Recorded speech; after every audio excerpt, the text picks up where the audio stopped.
Kecelakaan lalu lintas beruntun melibatkan sejumlah kendaraan yakni truk dan sejumlah pengendara sepeda motor terjadi di jembatan layang non-tol Pesing Grogol Petamburan, Jakarta Barat.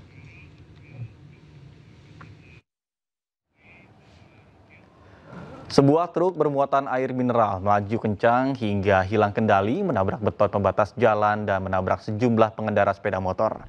Sejumlah pengendara berjibaku menyelamatkan pengendara sepeda motor ke tepi jalan. Insiden ini menyebabkan sejumlah pengendara sepeda motor mengalami luka ringan. Petugas kepolisian lalu lintas telah mengevakuasi 3 kendaraan yang terlibat kecelakaan ini ke unit Laka Lantas Jakarta Barat untuk menjalani proses penyelidikan.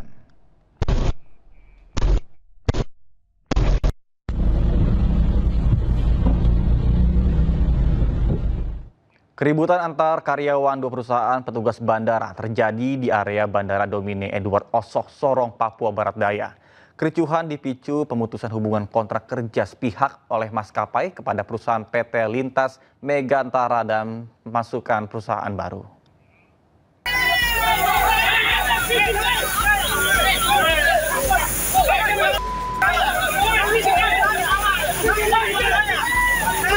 Suasana area Bandar Udara Domin Edward Osok Sabtu pagi mendadak memanas. 2 kelompok karyawan petugas bandara dari PT Tri Perkasa Dirgantara dan PT Lintas Megantara terlibat keributan.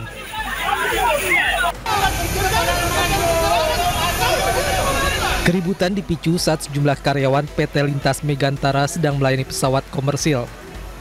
Tiba-tiba aktivitas mereka dihentikan oleh karyawan PT Tri Perkasa Dirgantara yang diduga baru saja ditunjuk sebagai pengganti.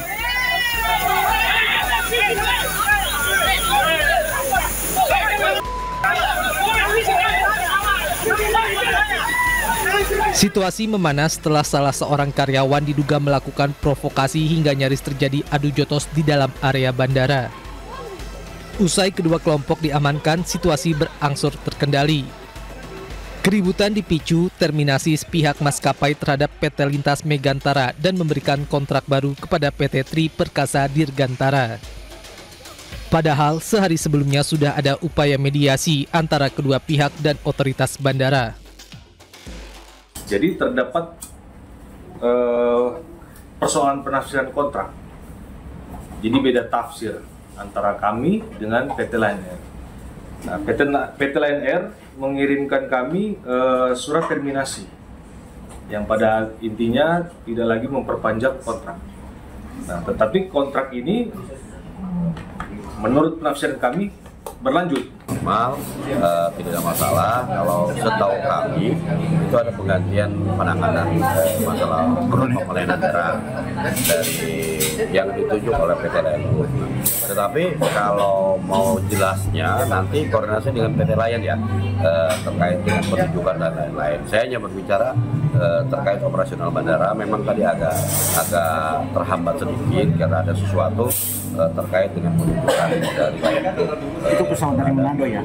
Penanganan yang baru seperti itu, Pak. Situasi keamanan di wilayah Polsek Bandara aman dan terkendali. Memang sedikit tadi ada insiden sedikit. Ya, alhamdulillah sudah dalam keadaan yang baik. Nah, kita sebagai polisi di sini tidak ada yang melihat dimanapun. Usai situasi Bandara Deo Kota Sorong kembali normal, pihak kepolisian dan otoritas bandara berencana memediasi ulang antara pihak maskapai dan kedua perusahaan untuk mencari titik temu. Kasus video anggota DPRD Provinsi Gorontalo yang viral mengoceh akan merampok uang negara akhirnya terungkap. Setelah diperiksa Badan Kehormatan Dewan, video viral diduga sengaja disebar oleh wanita dalam video tersebut karena janji akan menikahinya tidak terpenuhi. Tujuan kita hari ini, Bos. Kita hari ini menuju Makassar menggunakan uang negara. Badan Kehormatan DPRD Provinsi Gorontalo mengungkap video viral anggota DPRD Gorontalo Wahyudin Moridu direkam pada bulan Juni 2025. BK menyebut bahwa perekam video tidak lain adalah teman wanita Wahyudin yang juga terlihat dalam video viral tersebut. Dugaan sementara video itu sengaja disebarkan kemudian viral lantaran wanita yang diduga selingkuhan tersebut menuntut pertanggungjawaban untuk dinikahi oleh Wahyudin. Hasil pemeriksaan di Badan Kehormatan, terduga WM itu menyampaikan bahwa video ini disebarkan oleh pasangan yang jalan sama-sama dengan beliau. Dan informasi yang saya terima dari WM bahwa yang bersangkutan ini meminta pertanggungjawaban pada WM. Pertanggungjawaban untuk dinikahi. Itu penyampaian yang bersangkutan langsung kepada Badan Kehormatan. Anggota DPRD Gorontalo, Wahyu Moridu, yang berbicara kata-kata tidak pantas saat berkendara bersama dengan seorang wanita di dalam mobil, meminta maaf dan siap menerima segala konsekuensi. Bahkan pihak Badan Kehormatan DPRD Provinsi Gorontalo menyatakan bahwa Wahyu dalam kondisi mabuk. Tujuan kita hari ini, Bos? Kita hari ini menuju Makassar menggunakan uang negara. Kita rampok aja uang negara ini kan. Seorang anggota DPRD Gorontalo melontarkan pernyataan kontroversial.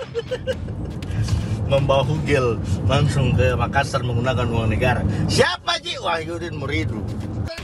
Anggota DPRD Gorontalo Wahyu Moridu berbicara dengan kata-kata yang tak pantas diucapkan saat berkendara bersama seorang wanita di dalam mobil. Dalam video itu, Wahyu berucap dirinya merampok uang negara dengan penggunaan dana perjalanan dinas menuju Makassar. Pihak Badan Kehormatan DPRD Provinsi Gorontalo menyatakan Wahyu dalam kondisi mabuk saat ucapkan pernyataan tak pantas itu. Nah, kami kejar, kami lihat bahwa di mobil itu ada botol minuman. Ada botol minuman. Kami kejar, apakah saudara telah melakukan atau mengkonsumsi minuman keras? Yang bersangkutan menyampaikan bahwa dari tadi malam dia minum minuman keras sampai besok paginya itu ke bandara dia masih kondisi tidak sadar, artinya dalam keadaan mabuk. Terungkap pula dari hasil pemeriksaan Badan Kehormatan DPRD Provinsi Gorontalo bahwa wanita yang bersama Wahyu di dalam mobil adalah selingkuhannya. Sementara dalam sebuah video bersama istrinya, Wahyu sampaikan permintaan maaf atas apa yang dia sampaikan ke publik. Wahyu menyatakan siap menerima segala konsekuensinya. Saya tidak berniat untuk melecehkan ataupun menyinggung perasaan masyarakat Gorontalo yang saya wakili. Semua ini murni kesalahan saya, Bapak dan Ibu sekalian, dan atas kejadian ini dari hati yang paling dalam saya mohonkan maaf kepada Bapak dan Ibu sekalian. Selanjutnya, Bapak dan Ibu sekalian, apapun konsekuensi yang ditimbulkan atas video ini, saya, keluarga, dan teman-teman dekat, saya memohonkan maaf dan saya bersama istri saya siap menanggung konsekuensi yang ditimbulkan atas video ini. Meski telah menyampaikan permohonan maaf, unggahan klarifikasi Wahyu tetap memicu banyak tanggapan dari publik. Dari Gorontalo, Nur Faizi, iNews melaporkan. PDI Perjuangan ambil langkah tegas terhadap anggota DPRD Gorontalo Wahyudin Moridu yang viral karena ucapannya yang ingin merampok uang negara. Dewan Pimpinan Pusat PDIP memecat Wahyudin Moridu dari jabatannya sebagai anggota DPRD Provinsi Gorontalo. Hal ini disampaikan Ketua Bidang Kehormatan DPP PDIP Komarudin Watubun Sabtu 20 September di Jakarta. Komarudin jelaskan keputusan pemecatan tidak diambil secara sepihak. Sebelumnya, DPD PDIP Provinsi Gorontalo telah melakukan klarifikasi secara langsung terhadap Wahyudin dan hasil pemeriksaan tersebut kemudian diserahkan ke DPP.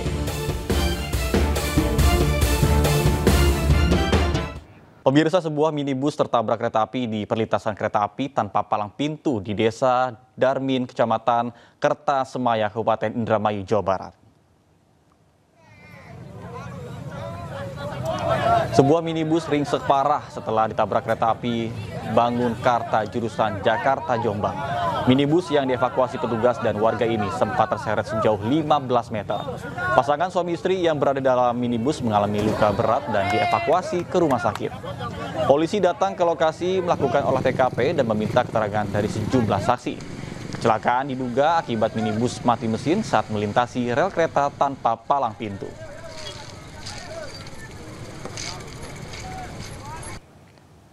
Pemirsa, akibat tidak kuat menanjak, sebuah truk bermuatan pasir terbalik di Jalan Poros Kabupaten Pinrang, Sulawesi Selatan. Beruntung, supir selamat setelah melompat sebelum truk menghantam pembatas jalan dan terbalik. Mati motor lo, boy. Mati lo, boy. Mati lo, boy.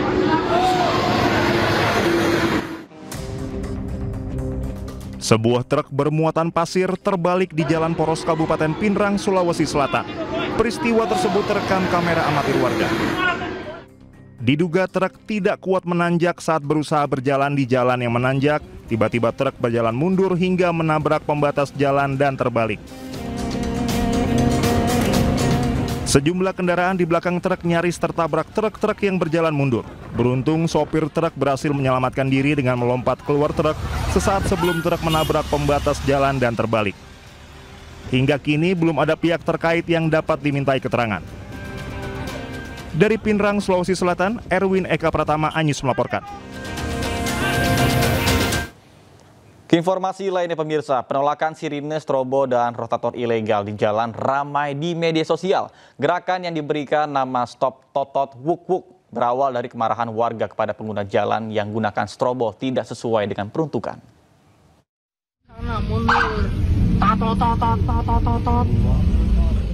Media sosial diramaikan dengan gerakan yang meminta pejabat dan pengguna kendaraan untuk tak menyalakan sirine, strobo, dan rotator ilegal di jalan. Gerakan yang diberi nama Stop Totot Wuk Wuk ini berawal dari kemarahan masyarakat yang menggunakannya tidak sesuai peruntukan. Terkait hal ini, Gubernur Jakarta Pramono Anung menyatakan aturan penggunaan sirine dan strobo telah diatur pemerintah pusat. Jadi untuk itu aturan ini kan semuanya yang ngatur sebenarnya pemerintah pusat. Kami hanya menjalani. Saya sendiri, teman-teman pasti melihat selama saya menggunakan mobil patwal, hampir nggak pernah tato-tato. Apalagi Sabtu Minggu saya juga nggak pernah dikawal. Jadi saya menikmati malah nggak dikawal sebenarnya. Penggunaan lampu rotator diatur dalam Undang-Undang Nomor 22 Tahun 2009 tentang Lalu Lintas dan Angkutan Jalan atau LLAJ dan hanya boleh digunakan oleh kendaraan tertentu seperti polisi, ambulans, dan pemadam kebakaran.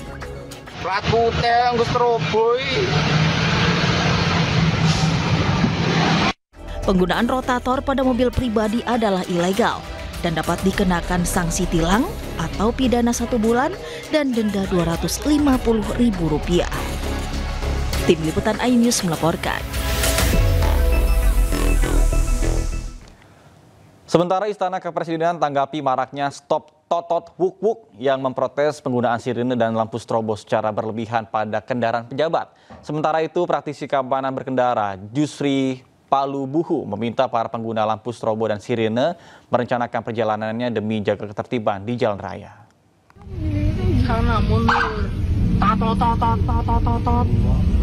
Ramai di media sosial gerakan penolakan sirine dan lampu strobo di jalan raya. Aksi ini diduga sebagai puncak kemarahan publik terhadap maraknya kendaraan yang menggunakan lampu strobo dan sirine dengan arogan. Terkait hal tersebut, praktisi keamanan berkendara Jusri Palubuhu menyatakan dukungannya terhadap gerakan Stop Totot Wuk Wuk dan meminta para pengguna lampu strobo dan sirine merencanakan perjalanan mereka. Pada dasarnya saya setuju, gerakan ini harus dilakukan agar para pengguna baik yang legal menggunakan hanya dalam menggunakan strobo dan sirine, mereka juga harus berhati-hati kalau tidak penting tidak menggunakan peralatan tadi, sirine ataupun strobo tadi, dengan cara merencanakan perjalanan mereka. Sementara itu, Menteri Sekretaris Negara Prasetyo Hadi menegaskan pejabat publik harus menjaga kepatutan dan tidak menggunakan fasilitas sirine dan lampu strobo secara berlebihan. Kementerian Sekretariat Negara dulu juga sudah pernah membuat surat edaran kepada seluruh jajaran pejabat negara yang menggunakan fasilitas-fasilitas pengawalan bahwa memang ada undang-undang yang mengatur itu, tetapi lebih daripada itu yang kalaupun kemudian fasilitas itu dipergunakan tentunya kita harus memperhatikan kepatutan, kemudian memperhatikan ketertiban masyarakat pengguna jalan yang lain, sehingga bukan berarti menggunakan fasilitas tersebut terus boleh semena-mena atau boleh semau-maunya itu.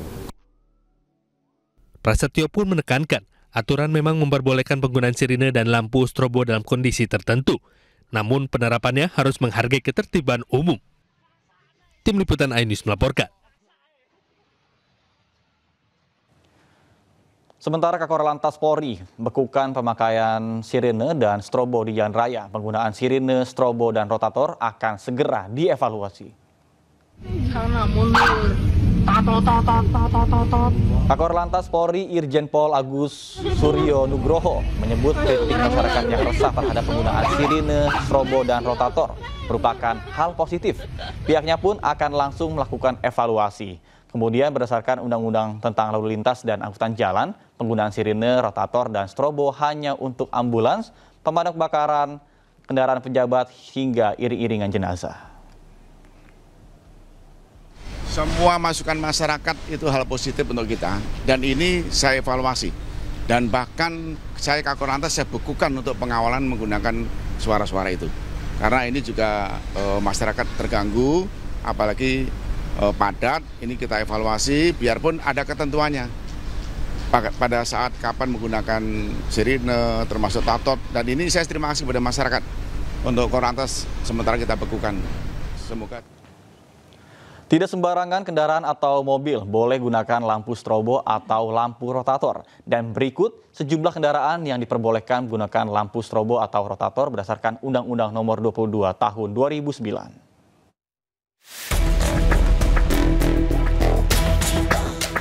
Pertama, kendaraan pemadam kebakaran yang sedang bertugas.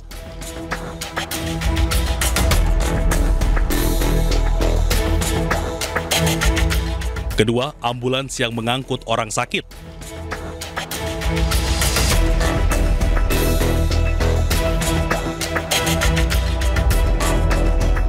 Ketiga, kendaraan untuk memberikan pertolongan pada kecelakaan lalu lintas.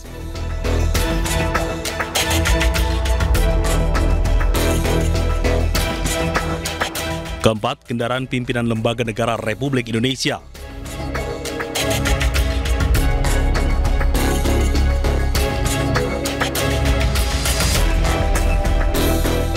Kelima, kendaraan pimpinan dan pejabat negara asing serta lembaga internasional yang menjadi tamu negara.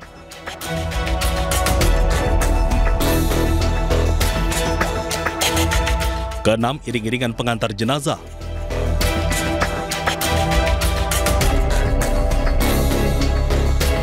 Ketujuh, konvoy atau kendaraan untuk kepentingan tertentu menurut pertimbangan petugas kepolisian negara Republik Indonesia. Sementara itu, warna lampu isyarat pun tidak bisa sembarangan karena warna lampu-lampu tersebut memiliki arti tersendiri. Dan berikut 3 warna lampu strobo beserta artinya.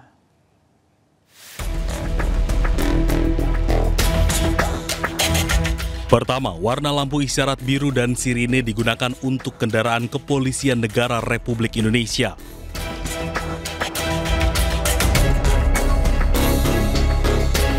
Kedua, lampu isyarat merah dan sirine digunakan untuk kendaraan bermotor tahanan, pengawalan Tentara Nasional Indonesia, pemadam kebakaran, ambulans, palang merah, rescue, dan jenazah.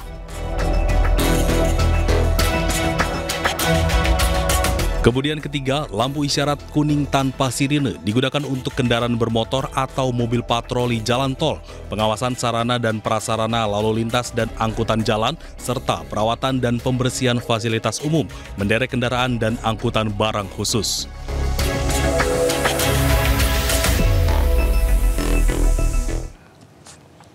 Lampu strobo identik dengan kendaraan darurat seperti ambulans, mobil pemadam kebakaran, dan polisi sehingga terdapat larangan bagi kendaraan pribadi untuk menggunakan lampu tersebut. Dan berikut alasan larangan penggunaan lampu strobo pada kendaraan pribadi.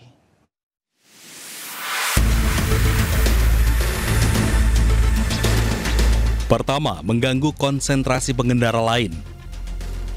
Cahaya strobo yang mencolok dapat menarik perhatian dan mengganggu fokus pengemudi lain sehingga berpotensi memicu kecelakaan.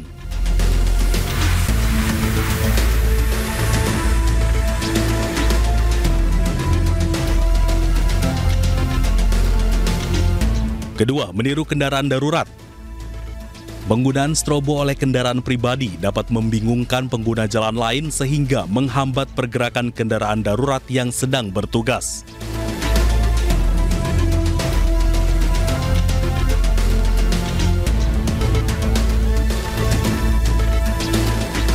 Ketiga, melanggar peraturan Undang-Undang Lalu Lintas Jalan dan Angkutan Jalan nomor 22 tahun 2009 tentang penggunaan lampu strobo hanya untuk kendaraan tertentu yang memiliki kewenangan khusus.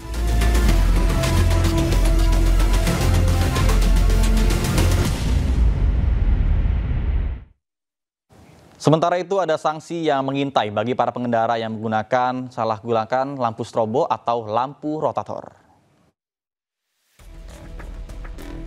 Berdasarkan Undang-Undang Nomor 22 Tahun 2009 tentang Lalu Lintas dan Angkutan Jalan, bagi pengendara yang menyalahgunakan lampu strobo atau lampu rotator maka akan dikenai sanksi pidana, hukuman kurungan maksimal 1 bulan atau denda maksimum Rp250.000.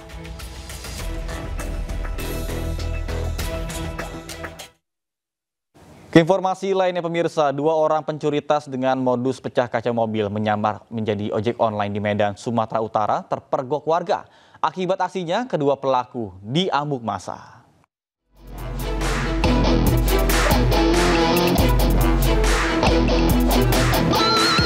Dua orang pencuri dengan modus pecah kaca mobil beraksi mencuri tas dari mobil yang terparkir di Jalan Mojopahit, Medan, Sumatera Utara terekam CCTV. Dalam melancarkan aksinya, 2 orang pelaku berbagi tugas. Seorang pelaku bertugas sebagai eksekutor. Sementara seorang pelaku yang menggunakan jaket ojek online bertugas memantau situasi sekitar. Nasib kedua pencuri ini apes setelah 1 unit motor roda 3 pembawa barang dari arah berlawanan datang dan menabrak kedua pelaku pencurian. Warga di sekitar lokasi pun spontan ikut mengejar dan menangkap kedua pelaku dan menjadi bulan-bulanan massa. Usai diamuk massa, kedua pelaku pencurian pun diboyong ke Mako Polsek Medan Baru. Dari Medan, Sumatera Utara, Ahmad Ridwan Nasution, iNews melaporkan. Pemirsa, Satres Narkoba Polres Metro Tangerang Selatan, Banten membongkar kasus peredaran narkoba jenis tembakau sintetis yang diproduksi secara home industry. Sebanyak 9 orang ditangkap dalam operasi yang dilakukan sejak Agustus hingga September 2025.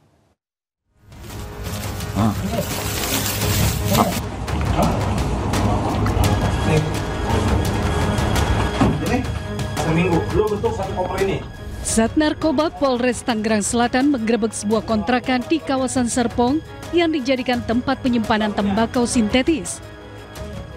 Selanjutnya polisi melakukan pengembangan ke sebuah apartemen di kawasan Cikarang, Bekasi yang dijadikan tempat penyimpanan bahan baku serta produksi tembakau sintetis.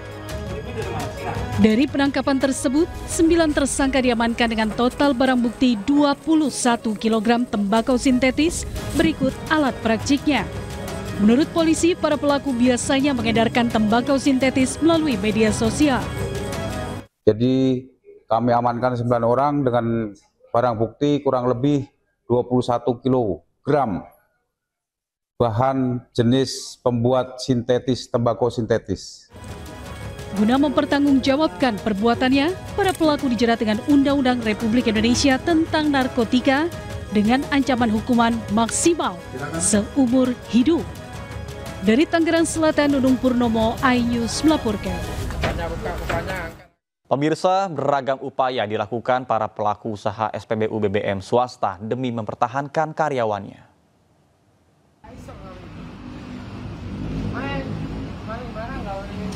Usai viral video sejumlah petugas SPBU swasta berjualan kopi akibat stok BBM yang dijual kosong, kini ramai video sejumlah pegawai SPBU swasta di kawasan Surabaya, Jawa Timur melayani jasa cuci motor.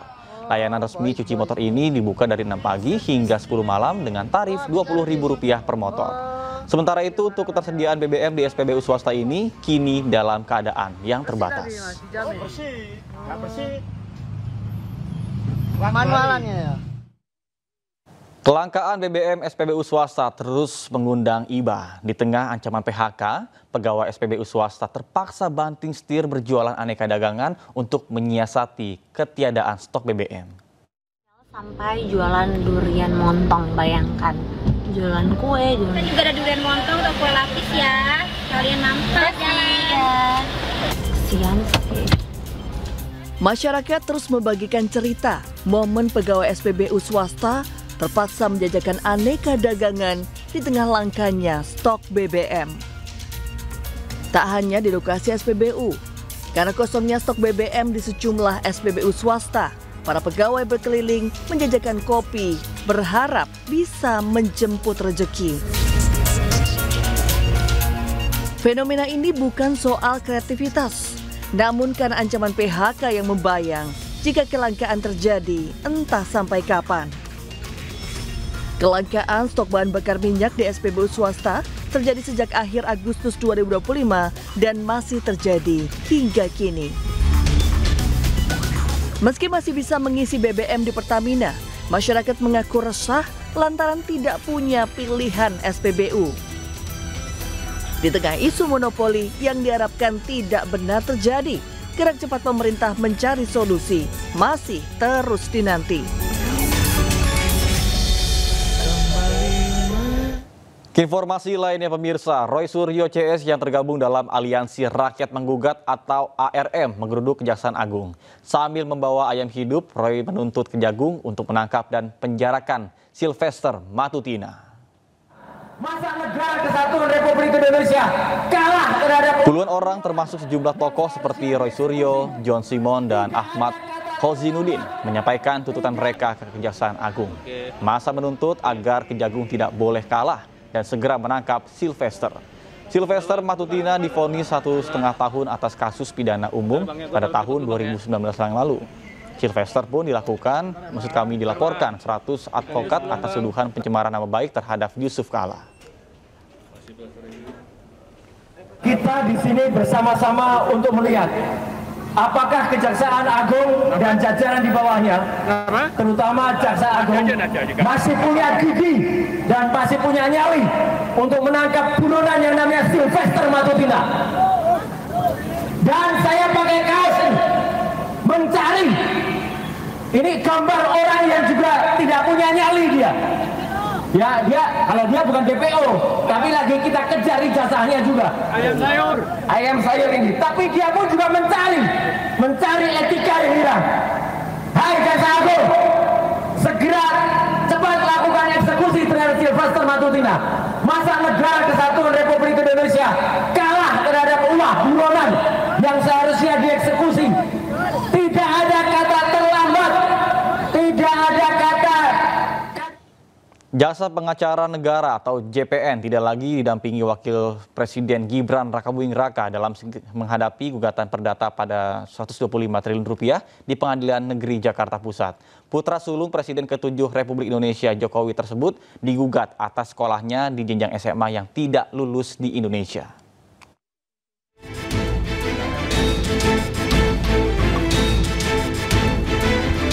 Kejaksaan Agung menjelaskan alasan Wakil Presiden Gibran Rakabuming Raka tidak lagi pakai Jaksa Pengacara Negara untuk menghadapi gugatan syarat dokumen pencalonan Wapres saat pemilihan Presiden 2024 lalu. Menurut Kapus Penkum Kejaksaan Agung RI Anang Supriyatna, kasus yang menyeret Gibran merupakan ranah pribadi bukan sebagai Wakil Presiden RI.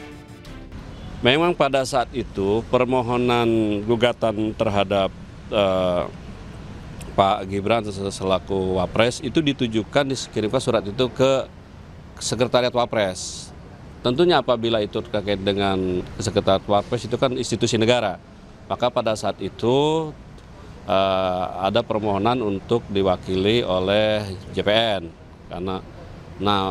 Kemudian atas surat kuasa khusus maka JPN bisa hadir di persidangan. Nah, pada saat hadir di persidangan dinyatakan oleh pemohon bahwa yang bersangkutan gugatan bukan atas nama jabatan atau situ, tapi atas nama pribadi meminta. Majelis Hakim berpendapat bahwa karena ini sifatnya gugatan pribadi dianggap kejaksaan, Jaksa Pengacara Negara tidak mempunyai legal standing. Nah, dari itulah kemudian berikutnya kita sudah laporkan, maka sidang berikutnya yang menjadi penasihat hukum adalah bukan dari kejaksaan. Sebelumnya dalam sidang di Pengadilan Negeri Jakarta Pusat, Gibran diwakili oleh Jaksa Pengacara Negara. Namun Subhan selaku penggugat mempersoalkan penggunaan Jaksa Pengacara Negara. Ia berdalih gugatan kepada Gibran merupakan gugatan pribadi bukan sebagai wapres. Tim Liputan iNews melaporkan. Pemirsa, usai mengunjungi Pavilion Indonesia di Osaka Expo 2025, Presiden Republik Indonesia Prabowo Subianto bertolak dari Bandar Udara Internasional Kansai, Osaka, Jepang menuju ke New York, Amerika Serikat pada Sabtu waktu setempat.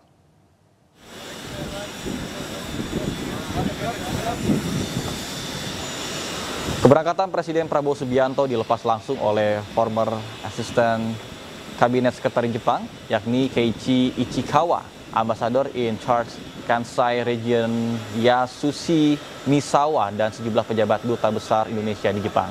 Presiden Prabowo Subianto akan tiba di Bandara Internasional John F. Kennedy, New York, Amerika Serikat pada sekitar pukul 16.15 waktu setempat. Dalam lawatan ke New York, Presiden Prabowo Subianto diagendakan menyampaikan pidato dalam sesi debat umum pada sidang ke-80 Majelis Umum Perserikatan Bangsa-Bangsa atau PBB. Presiden Prabowo Subianto juga diagendakan melakukan pertemuan bilateral dengan sejumlah pemimpin dunia.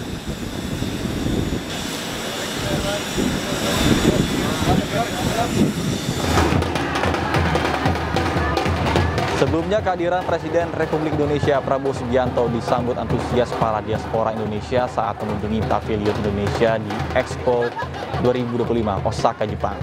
Prabowo pun menghampiri mereka, bercengkrama sejenak, bersalaman, dan bersuah foto secara bersama. Bertepatan ketika Prabowo hadir, Pavilion Indonesia menampilkan tarian yang diiringi musik Indonesia berjudul Mau Mere.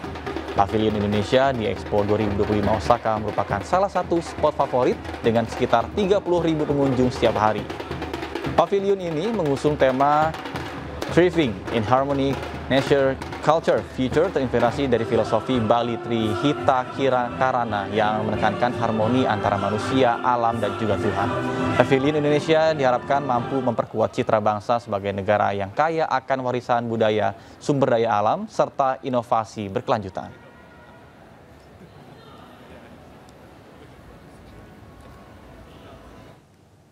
Jelang setahun pemerintahan Presiden Prabowo Subianto, sejumlah relawan menggelar apel kebangsaan di Cipayung, Jakarta Timur. Pendukung setia dan sejati.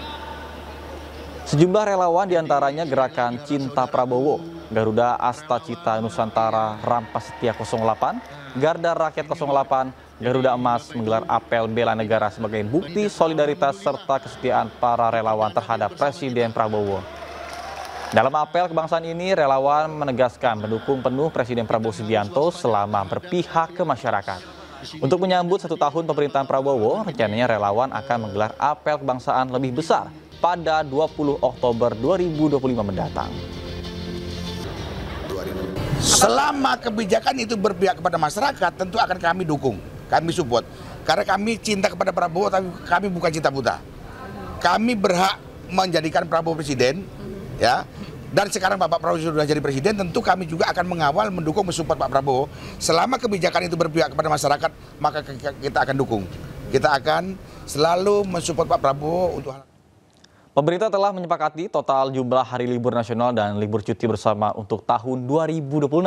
Akan ada 25 hari libur dengan rincian 17 hari libur nasional dan 8 cuti bersama.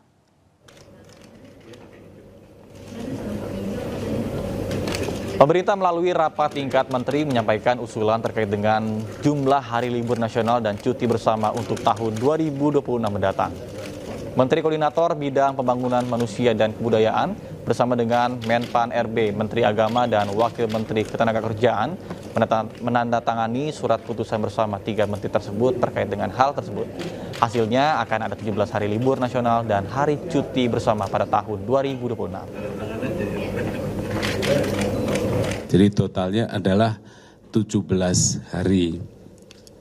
Sedangkan yang cuti bersama inilah yang menjadi pembahasan kami di lintas kementerian di mana sudah disepakati dan sudah kita putuskan bahwa untuk tahun 2026 cuti bersama akan menjadi sebanyak 8 hari. Yaitu yang pertama adalah tanggal 16 Februari hari Senin itu berdampingan dengan tahun baru Imlek 2577. Kemudian cuti bersama yang kedua adalah tanggal 18 Maret hari Rabu, itu berdampingan dengan hari Suci Nyepi atau tahun baru. Pemirsa, ribuan warga kurang mampu mendapatkan bantuan instalasi listrik gratis. Hal tersebut sebagai bentuk solidaritas berbagi untuk sesama.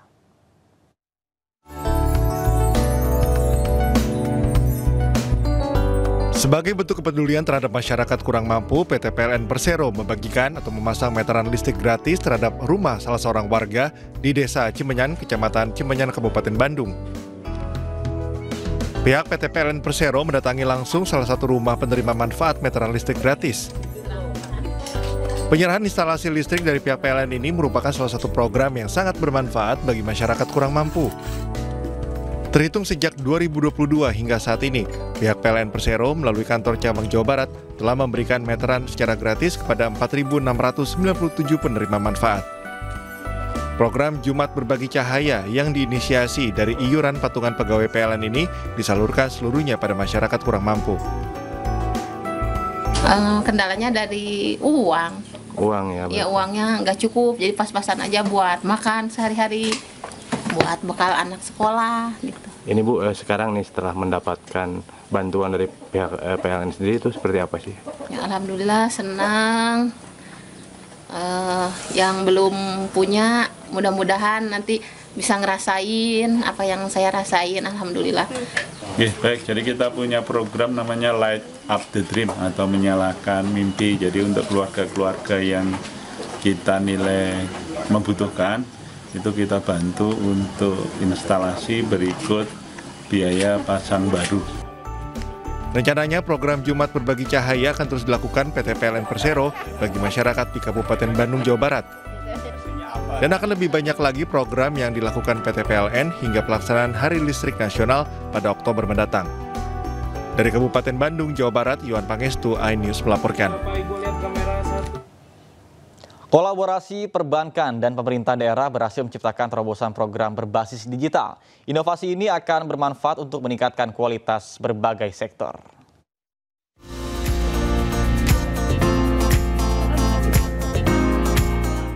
PT Bank Tabungan Negara Persero Tbk atau BTN bekerja sama dengan pemerintah Kabupaten Minahasa Utara mendorong pengembangan aplikasi DigiCap by Bale yang merupakan pengembangan dari aplikasi Super App Bale by BTN yang kini diperluas ke tingkat kabupaten. DigiCap by Bale menjadi wujud komitmen BTN dalam mendukung digitalisasi pemerintahan daerah secara inklusif dan berkelanjutan. BTN menggandeng Financial Wealth Group sebagai koordinator strategic partnership bersama Bayarin sebagai pengembang platform. Nah, ini yang terjadi hari ini Bapak Ibu sekalian. Terima kasih Minahasa Utara, kita bisa kerjasamakan, dan saya bilang sama teman-teman tolong dibantu Mindo ya, supaya proses ini berjalan lancar. Ada PIC yang khusus menangani Minahasa Utara gitu ya. Jangan dibiarkan nanti kalau ada masalah dimonitor terus supaya prosesnya ini berjalan dengan lancar dan baik. Bupati Minahasa Utara menyambut baik kerjasama ini. Ia menilai DigiCap by Bale akan menjadi solusi nyata di tengah efisiensi anggaran pemerintah daerah. Di era digitalisasi seperti ini, kompetisi tidak bisa dibendung lagi. Iya kan? Yang harus berubah atau terlindas oleh perkembangan. Tadi saya sangat setuju dengan Pak Nixon, Pak Dirut yang menyampaikan bagaimana digitalisasi ini sudah banyak merubah ya dimensi kehidupan kita.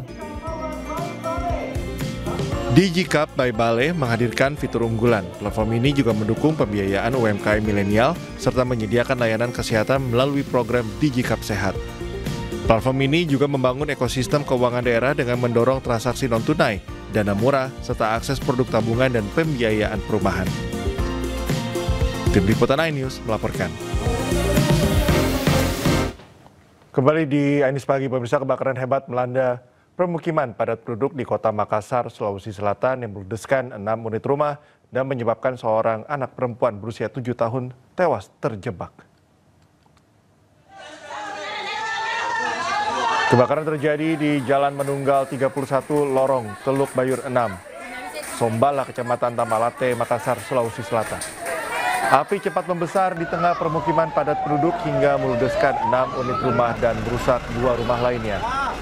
7 unit mobil damkar diterjunkan, namun petugas sempat terkendala menjangkau titik kebakaran karena lokasi berada di dalam gang sempit. Dalam peristiwa ini, seorang anak perempuan berusia 7 tahun ditemukan tewas. Ia terjebak di dalam rumah yang terbakar. Penyebab pasti kebakaran masih diselidiki pihak kepolisian. Sementara para korban yang kehilangan tempat tinggal kini mengungsi di rumah kerabat dan keluarga. Sudah dievakuasi, terjebak dalam kamar dalam rumah orang tuanya. Jenis kelamin perempuan, umurnya sekitar 7 tahun. Sudah dievakuasi ke rumah sakit Bayangkara.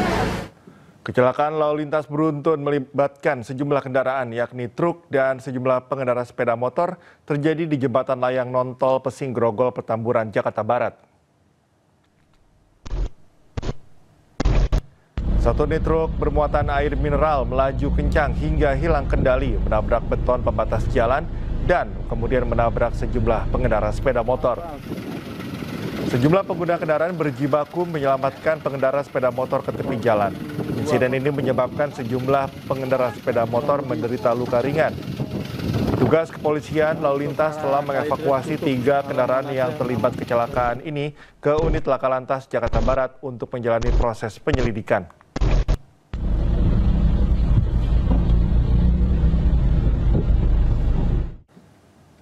Sebuah minibus tertabrak kereta api di perlintasan kereta api tanpa palang pintu di Desa Darmin, Kartasemaya, Indramayu, Jawa Barat. Sebuah minibus ringsek setelah ditabrak kereta api Bangunkarta, tujuan Jakarta Jombang. Minibus yang dievakuasi petugas dan warga ini sempat terseret sejauh 15 meter. Pasangan suami istri yang berada dalam minibus menderita luka berat dan dievakuasi ke rumah sakit. Polisi datang ke lokasi melakukan olah TKP dan meminta keterangan dari sejumlah saksi.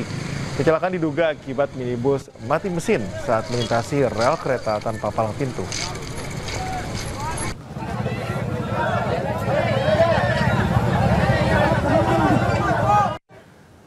TNI menggelar pameran bertajuk TNI AD Fair 2025 di Monas, Jakarta, bagian dari rangkaian menuju peringatan HUT TNI ke-80. Beragam alutsista modern militer canggih ditampilkan pada pameran ini.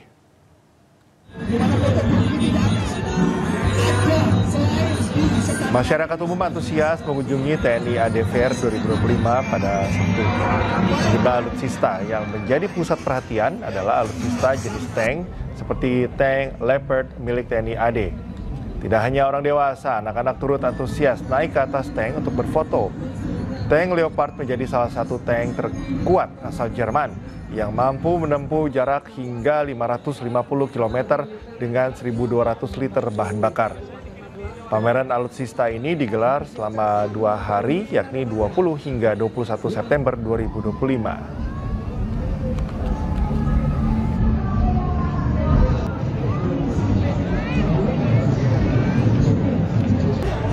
Untuk mengetahui suasana hari terakhir pameran alutsista TNI di kawasan Monas, kita terhubung dengan rekan Anissa Rizkia. Selamat pagi Nisa, bagaimana suasana di sana pagi ini? Apakah sudah ada warga yang mulai memadati atau menikmati pameran alutsista? Selamat pagi Cikal dan juga pemirsa. Tentunya antusiasme dari warga ini begitu banyak ya. Sejak pagi tadi memang saya sudah melihat kehadiran mereka di lapangan silang kawasan Monas Jakarta Pusat. Kalau dilihat memang di belakang saya ini banyak sekali dari mulai kendaraan alutsista milik TNI AD, kemudian AL dan juga AU yang dipamerkan di sini. Selain kita bisa melihat beragam kendaraan-kendaraan yang menjadi alat utama dari TNI, yaitu TNI AU, AD, dan juga AL. Ada juga berbagai alat utama sistem persenjataan yang bisa Anda saksikan secara langsung di kawasan Monas, Jakarta Pusat. Tentunya ini dibuka untuk umum dan gratis begitu pemirsa, di mana diantaranya ada kendaraan seperti ILSV anti peluru yang saat ini ada di layar kaca Anda. Ini merupakan kendaraan yang biasa digunakan untuk operasi anti teror. Dia bisa menembak tanpa keluar dari kendaraan, kemudian terdapat senjata bantuan dari atas, serta jangkauan tembakan dengan jarak efektifnya bisa menembus sampai 1 kilo.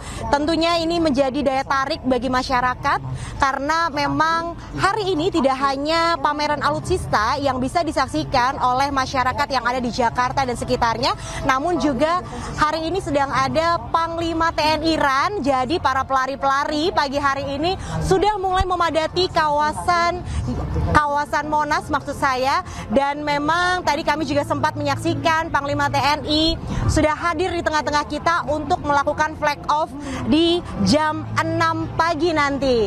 Untuk itu bagi Anda nih pemirsa yang hendak ingin berolahraga di kawasan CFD, silahkan untuk merapat ke kawasan Monas Jakarta Pusat karena acara ini masih berlangsung di hari terakhir, yaitu di hari Minggu 21 September 2025. Ajak keluarga, ajak rekan untuk bisa menyaksikan pameran alutsista di sini.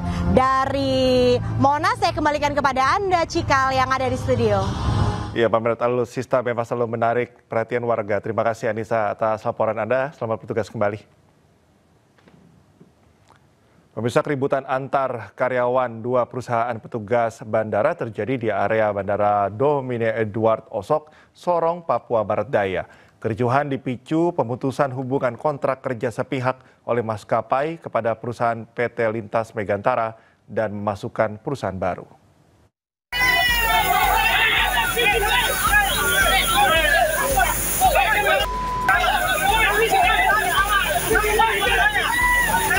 Suasana area Bandar Udara Domin Edward Osok Sabtu pagi mendadak memanas. 2 kelompok karyawan petugas bandara dari PT Tri Perkasa Dirgantara dan PT Lintas Megantara terlibat keributan.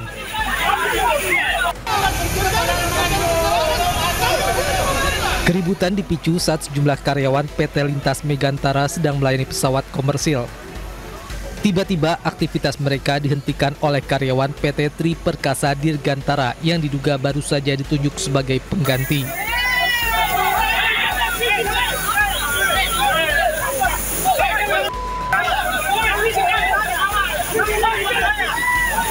Situasi memanas setelah salah seorang karyawan diduga melakukan provokasi hingga nyaris terjadi adu jotos di dalam area bandara. Usai kedua kelompok diamankan, situasi berangsur terkendali. Keributan dipicu terminasi sepihak maskapai terhadap PT Lintas Megantara dan memberikan kontrak baru kepada PT Tri Perkasa Dirgantara. Padahal sehari sebelumnya sudah ada upaya mediasi antara kedua pihak dan otoritas bandara. Jadi terdapat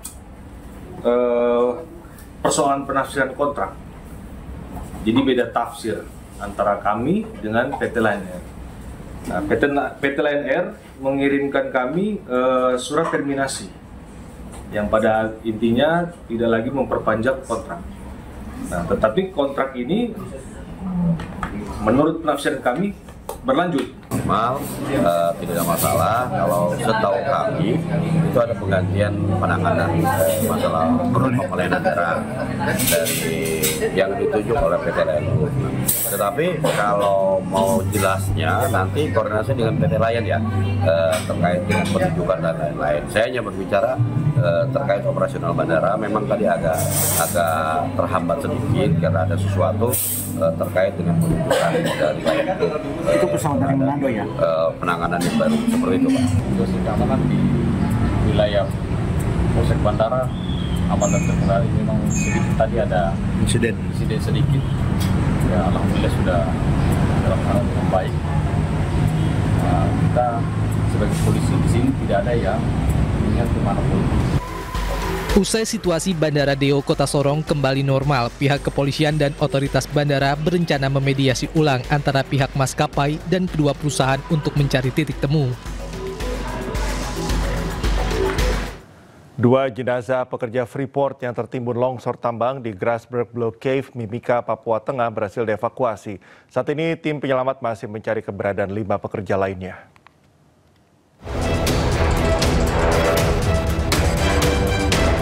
Tim penyelamat berhasil menemukan 2 jenazah pekerja Freeport yang tertimbun material basah di lokasi tambang bawah tanah Grasberg Block Cave, Mimika, Papua Tengah, Sabtu pagi. Saat ini kedua jenazah bernama Irawan 46 tahun dan Wigi Hartono 37 tahun sedang dilakukan proses identifikasi oleh tim Inafis Polres Mimika untuk kemudian dilakukan visum. Korban atas nama Irawan berasal dari Cilacap, Jawa Tengah, sedangkan Wigi Hartono berasal dari Tulung Agung, Jawa Timur. Saat ini tim penyelamat masih mencari keberadaan 5 pekerja lainnya yang terperangkap di lokasi tambang bawah tanah Grasberg Block Cave. VP Corporate Communication PT Freeport Indonesia, Katri Krisnati mengatakan meski terus-menerus menghadapi tantangan besar dan risiko keselamatan tinggi, tim penyelamat bekerja tanpa henti membuka akses menuju lokasi keberadaan para pekerja dengan alat berat jarak jauh, bor, dan drone. Tantangan terbesar yakni volume material basah yang masih aktif dalam jumlah yang besar, jauh lebih besar dari yang pernah terjadi. Hal ini membuat proses penyelamatan menjadi kompleks, penuh risiko, dan memerlukan waktu tambahan untuk menyingkirkan material dalam jumlah besar. Beralih ke informasi selanjutnya, pemirsa, kasus video anggota DPRD Gorontalo yang viral mengoceh akan merampok uang negara akhirnya terungkap. Setelah diperiksa Badan Kehormatan Dewan, video viral diduga sengaja disebar oleh wanita dalam video tersebut karena janji akan menikahinya tidak terpenuhi. Badan Kehormatan DPRD Provinsi Gorontalo mengungkap video viral anggota DPRD Gorontalo Wahyudin Moridu direkam pada bulan Juni 2025. BK menyebut perekam video tak lain adalah teman wanita Wahyudin yang juga terlihat dalam video viral. Dugaan sementara video tersebut sengaja disebarkan dan kemudian viral lantaran wanita tersebut yang diduga selingkuhan menuntut pertanggungjawaban untuk dinikahi oleh Wahyudin. Pemeriksaan di Badan Kehormatan, terduga WM itu menyampaikan bahwa video ini disebarkan oleh pasangan yang jalan sama-sama dengan beliau. Informasi yang saya terima dari WM bahwa yang bersangkutan ini meminta pertanggungjawaban pada WM. Apa? Pertanggungjawaban untuk dinikahi. Itu penyampaian yang bersangkutan langsung kepada Badan. PDI Perjuangan mengambil langkah tegas terhadap anggota DPRD Gorontalo Wahyudin Moridu yang viral karena ucapannya ingin merampok uang negara. Dewan Pimpinan Pusat PDIP memecat Wahyudin Moridu dari jabatannya sebagai anggota DPRD Gorontalo. Hal ini disampaikan Ketua Bidang Kehormatan DPP PDIP Komarudin Watubun pada Sabtu 20 September di Jakarta. Komarudin menjelaskan keputusan pemecatan tidak diambil secara sepihak. Sebelumnya, DPD PDIP Gorontalo telah melakukan klarifikasi langsung terhadap Wahyudin. Hasil pemeriksaan kemudian diserahkan ke DPP.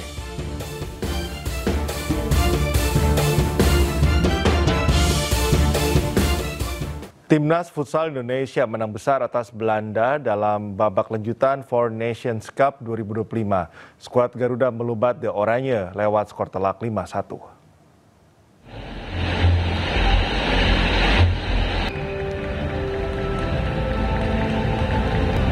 Berlaga di Basket Hall GBK Jakarta, skor kemenangan Indonesia dibuka saat laga baru berjalan 40 detik hasil tembakan Muhammad Syaifullah. Dari laga kedua ini, skuad Garuda bermain agresif. 5 gol tercipta, hasil hat-trick Saifullah dan 2 lainnya masing-masing disumbang Firman Adriansyah dan Rizky Xavier. Kemudian tim Oranye hanya berhasil memangkas 1 defisit gol melalui Abdes Samad Atahiri di menit ke-36. Kemenangan 5-1 atas Belanda menjadi modal penting skuad Garuda yang sekaligus menempatkan timnas Indonesia di puncak klasemen dengan 6 poin.